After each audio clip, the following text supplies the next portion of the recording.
रामपुर नाम के छोटे से गांव में रघुवीर नाम का एक गरीब किसान रहता था, जिसके पास सिर्फ आधा बीघा जमीन थी और उसी पर वह दिन रात मेहनत करके अपनी पत्नी सीता और 2 बच्चों का पेट पालता था। उसकी जिंदगी संघर्ष से भरी थी। कभी सूखा पड़ जाता तो कभी बाढ़ उसकी फसल को बहा ले जाती, फिर भी रघुवीर हार नहीं मानता था, क्योंकि उसके दिल में उम्मीद जिंदा थी। वो हर सुबह सूरज निकलने से पहले उठता, खेत में जाता, मिट्टी को अपने हाथों से छूकर कहता, एक दिन तू ही मेरी किस्मत बदल देगी। गांव वाले उसे अक्सर ताने मारते कि इतनी मेहनत करने से क्या होगा, लेकिन रघुवीर सिर्फ मुस्कुरा देता और अपने काम में लग जाता। एक दिन गांव में एक बूढ़ा साधु आया जो बहुत थका हुआ था और भूखा भी। रघुवीर ने उसे अपने घर बुलाया, जबकि उसके पास खुद खाने के लिए बहुत कम था। उसने अपनी आखिरी रोटी भी उस साधु को खिला दी। साधु ने खुश होकर कहा, बेटा तू बहुत बड़ा दिल वाला है, मैं तुझे आशीर्वाद देता हूँ।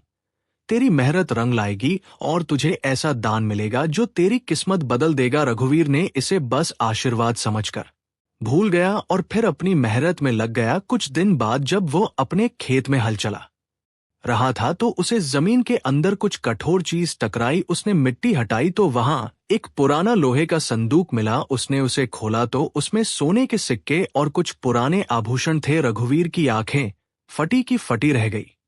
उसे समझ नहीं आ रहा था कि वो क्या करे। उसने तुरंत उस संदूक को घर लाकर अपनी पत्नी को दिखाया। दोनों ने तय किया कि वे इस धन का गलत इस्तेमाल नहीं करेंगे, बल्कि समझदारी से इसे बढ़ाएंगे। रघुवीर ने सबसे पहले अपने खेत को बड़ा किया, अच्छी बीज खरीदे, सिंचाई के लिए नहर बनवाई और आधुनिक खेती के तरीके अपनाने शुरू किए। धीरे धीरे उसकी फसल पहले से कई गुना ज्यादा होने लगी। उसने अपने गांव के दूसरे किसानों को भी नई तकनीक सिखाई, जिससे उनका भी फायदा हुआ। कुछ ही सालों में रघुवीर पूरे इलाके का सबसे सफल किसान बन गया। उसने अनाज का व्यापार शुरू किया और शहर तक अपना कारोबार फैला दिया। उसकी ईमानदारी और मेहनत के कारण लोग उस पर भरोसा करने लगे। उसका नाम दूर दूर तक फैल गया।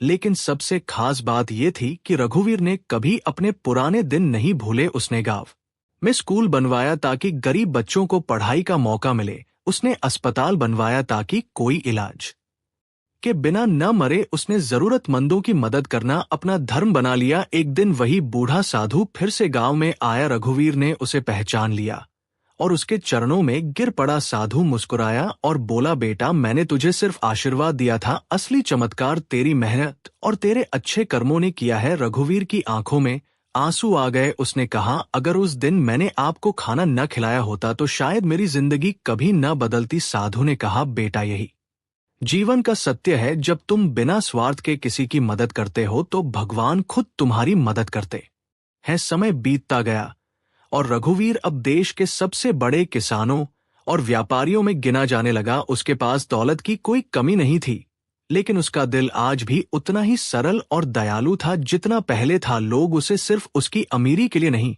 बल्कि उसके अच्छे दिल के लिए सम्मान देते थे। उसके बच्चे पढ़ लिख कर बड़े अधिकारी बने, लेकिन उन्होंने भी अपने पिता के संस्कार नहीं छोड़े। रघुवीर की कहानी पूरे देश में प्रेरणा बन गई। लोग कहते थे कि अगर सच्ची मेहनत और नेक दिल से काम किया जाए तो कोई भी इंसान गरीबी से अमीरी तक का सफर तय कर सकता है। और यही सच था, क्योंकि रघुवीर ने यह साबित कर दिया था कि किस्मत बदलने के लिए सबसे जरूरी चीज है मेहनत और इंसानियत। और अंत में जब रघुवीर बूढ़ा हो गया तो वो अक्सर अपने खेत में बैठकर पुराने दिनों को याद करता और मुस्कुराता, क्योंकि उसे पता था कि उसने अपनी जिंदगी सही तरीके से जी है और यही उसकी सबसे बड़ी दौलत थी।